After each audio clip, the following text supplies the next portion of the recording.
the president hosting the awards before.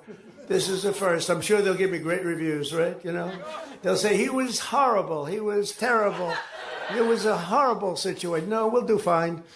I've watched some of the people that host. Jimmy Kimmel was horrible. Anyone who has watched late-night television over the past several decades recognizes the familiar formula. Warm studio lights, an energetic house band, and a sharply dressed host delivering light jokes designed to help viewers relax after a stressful day. For years, late-night TV served as a predictable escape, a comfortable corner of entertainment Americans could count on. But recently, that sense of comfort shattered in a way few people could have imagined. What started as an ordinary late-night broadcast quickly escalated into one of the most tense and controversial confrontations ever seen on live television. Donald Trump entered the studio not for a casual interview, but seemingly prepared to directly challenge Jimmy Kimmel's credibility in front of a national audience. Instead of brushing it off with humor or retreating under pressure, Kimmel responded in a completely unexpected way.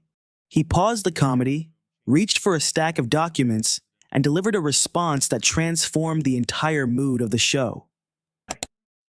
Well, maybe I haven't prepared. Maybe you want to be a little bit loose. If you look at the great hosts, Johnny Carson, Bob Hope, those are the greats.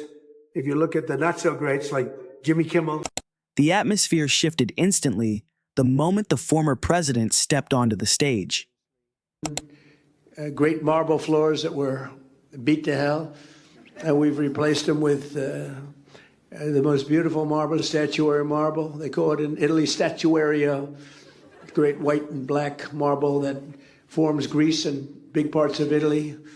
And Italy, during a time when Italy was extremely strong. He skipped the usual smiles and pleasantries, offered no warm greeting to the crowd, and walked straight toward the guest chair with an intense stare fixed on Kimmel. Then came the opening attack. "You're a failed comedian," Trump declared sharply, his voice cutting through the studio chatter. "Your entire career is built on cheap attacks because real people never actually found you funny."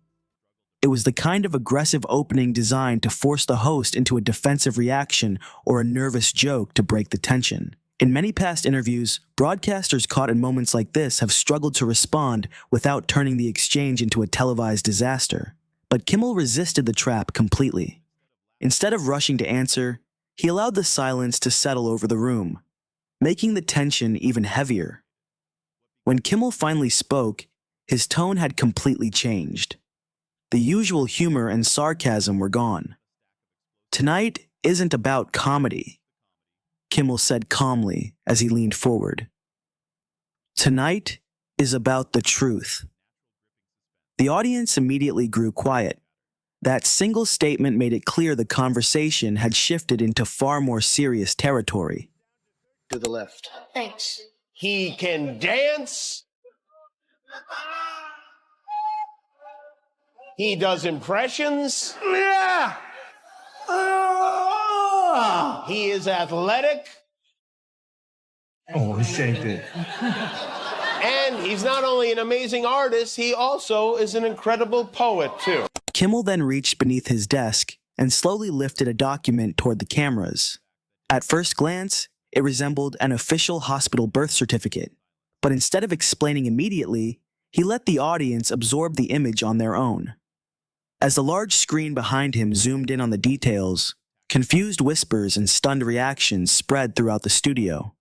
People exchanged nervous looks, while others sat frozen in disbelief.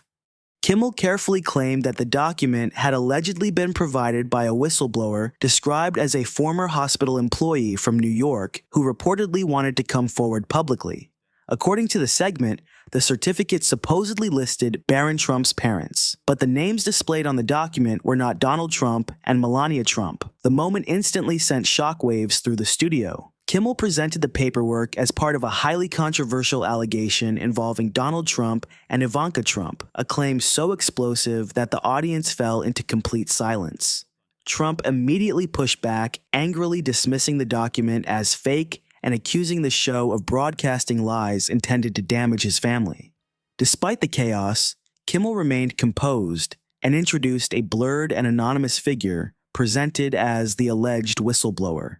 The tension in the room became overwhelming as viewers struggled to process what they were seeing unfold live on television. There was no laughter, no music, and no attempt to lighten the atmosphere. Only a long, uncomfortable silence filled the studio while cameras lingered on uneasy expressions and whispered reactions from the crowd. At that point, the program no longer resembled ordinary late-night entertainment. It had transformed into something far more intense and deeply unsettling. Whatever boundary once separated comedy from direct public confrontation appeared to disappear completely, leaving everyone watching uncertain about what would happen next. The silence itself carried more weight than any joke possibly could.